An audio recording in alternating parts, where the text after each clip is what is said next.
ഇടുക്കി വണ്ടിപ്പെരിയാർ തങ്കമല എസ്റ്റേറ്റിൽ ഇറങ്ങിയ കടുവയെ പിടികൂടാൻ കഴിയാതെ വനംവകുപ്പ് 2 കൂടാണ് നിലവിൽ സ്ഥാപിച്ചിട്ടുള്ളത്. കടുവയെ മയക്കുവെടിവെച്ച് പിടികൂടി ജനവാസ മേഖലയിൽ നിന്ന് മാറ്റണമെന്നാണ് നാട്ടുകാരുടെ ആവശ്യം. തങ്കമലയിൽ നിന്ന് രാഹുൽ വിജയൻ തയ്യാറാക്കിയ റിപ്പോർട്ട് കാണാം. വണ്ടിപ്പെരിയാർ തങ്കമല എസ്റ്റേറ്റ് പുതുവൽ 6ാം നമ്പർ ഡിവിഷനിലാണ് കടുവ ഇറങ്ങിയിരിക്കുന്നത്. ഇവിടെ ഇപ്പോൾ നിലവിൽ 2 കൂടുകൾ സ്ഥാപിച്ചിട്ടുണ്ട്. ഇതിന് 100 മീറ്റർ ചുറ്റളവിലായി കടുവയുണ്ട് എന്നുള്ളതാണ് വനംവകുപ്പിന്റെ കണ്ടെത്തൽ. അതിന് റേഡിയോ കോളർ ഘടിപ്പിച്ചിട്ടുണ്ട്. അതുകൊണ്ട് തന്നെ അതിന്റെ സഞ്ചാരം കൃത്യമായിട്ട് തന്നെ വനംവകുപ്പിന് കണ്ടെത്താൻ കഴിയുന്നുണ്ട്. ഏപ്രിൽ 2-ാം തീയതിയാണ് അതിനെ പെരിയാർ കടുവാ സങ്കേതത്തിൽ തുറന്നുവിടുന്നത്. മാർച്ച് 30-നാണ് പാമ്പൻ മലയിൽ നിന്ന് പിടികൂടുന്നത്. 8 പശുക്കളെ ഉൾപ്പെടെ കൊലപ്പെടുത്തിയിട്ടുള്ള അക്രമകാരിയായിട്ടുള്ള ഒരു കടുവയായിരുന്നു. എന്തായാലും നാട്ടുകാർക്ക് വലിയ ആശങ്കയുണ്ട് അല്ലെ? വലിയ തോതിലുള്ള ആശങ്കയാണ്. ഈ വഞ്ചിവയിൽ ട്രൈബൽ നഗർ എന്ന് പറഞ്ഞ് അവിടെ താമസിക്കുന്നത് 150-ലധികം കുടുംബങ്ങളാണ് അവിടെ താമസിക്കുന്നത്. സ്കൂൾ കുട്ടികൾ സഞ്ചരിക്കുന്ന ഒരു വാസയോഗ്യമായ റോഡാണ് ഈ റോഡ്. ഇതിലെയാണ് പോകുന്നത്. ഇപ്പൊ സ്കൂൾ അവധി ആയതുകൊണ്ട് മാത്രമാണ് സ്കൂൾ കുട്ടികൾ പോകാത്തത്. ഇപ്പൊ താൽക്കാലികമായിട്ട് ഈ റോഡ് ഇപ്പൊ ബ്ലോക്ക് ചെയ്ത് വെച്ചിരിക്കുക. തോട്ടം മേഖലയാണ്, തോട്ടം തൊഴിലാളികൾ പണിക്ക് പോകുന്ന സ്ഥലവും കൂടിയാണ്.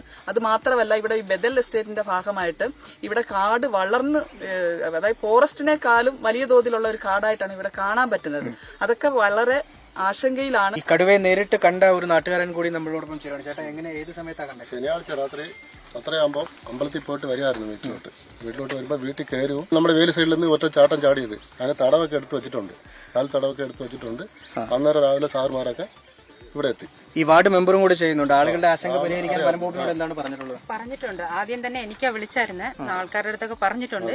ഇപ്പൊ ഒരാഴ്ചയായ കാരണം കൊണ്ട് ആൾക്കാർക്ക് ഭയങ്കര ബുദ്ധിമുട്ടാണ്, പുറത്തിറങ്ങാൻ എല്ലാവർക്കും ബുദ്ധിമുട്ടാണ്. സാർ, നിലവിൽ എന്താണ് സ്റ്റാറ്റസ്? അതിനെ എങ്ങനെ പിടികൂടാനാണ് ശ്രമിക്കുന്നത്? നിലവിൽ നമ്മൾ മേലധികാരത്തിൽ നടന്ന നിർദ്ദേശമനുസരിച്ച് നമ്മൾ കൂട് വെച്ചിട്ടുണ്ട്. കൂട് വെച്ച് അതിൽ പശുക്കിടാവിനെ ഉൾപ്പെടെ വെച്ചിട്ട് നിരീക്ഷിക്കുകയാണ്. അപ്പോൾ കൂട്ടിൽ കയറും എന്നുള്ള ഇതിലാണ് നമ്മളിപ്പോൾ നിലവിൽ നിൽക്കുന്നത്. അത് കയറിയില്ലെങ്കിൽ ഇനി മേൽ നിർദ്ദേശപ്രകാരമുള്ള അടുത്ത നടപടികൾ സ്വീകരിക്കും.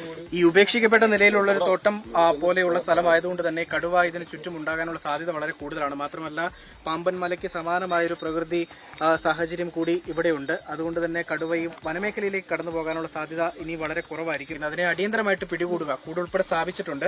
കൂട്ടിൽ കയറിയില്ല എങ്കിൽ മയക്കുവെടി വെച്ച് ഉൾപ്പെടെ പിടികൂടണമെന്നുള്ള ആവശ്യം നാട്ടുകാർ മുന്നോട്ട് വയ്ക്കുന്നുണ്ട്. അതിനുള്ള നടപടിയാണ് ഏറ്റവും പെട്ടെന്ന് വേണ്ടത് എന്നുള്ളതാണ് ആളുകൾ പറയുകയും ചെയ്യുന്നത്. സുമിത്തിനൊപ്പം രാഹുൽ വിജയൻ, 24 ഇടുക്കി.